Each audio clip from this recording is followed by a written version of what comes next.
G'day viewers, today we're covering off on industrial and commercial solar systems.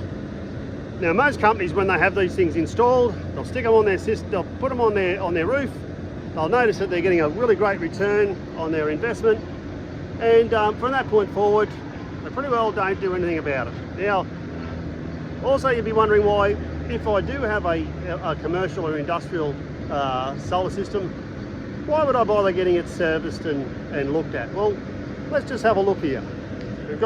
This is a perfect example.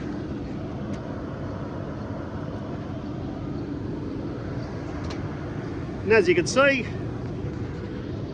there's quite a lot of what they call dirt depreciation on the panels. What that does over a large array like this, and this is a sizable site.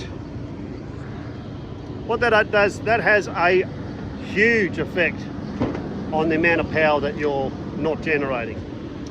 Now let's just go down here and have a look just a little bit further. But also, it's not just the dirt.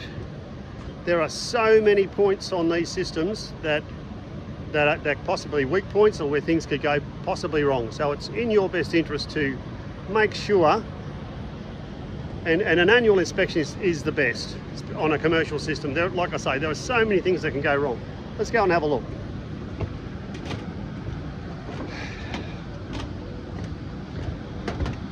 Again, there's also a vermin issue on this site. It's got a lot of pigeons and whatnot. Here's another example of that.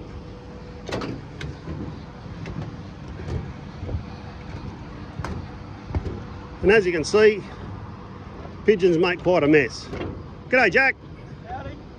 And you can see the difference with a clean panel as opposed to what we've got here.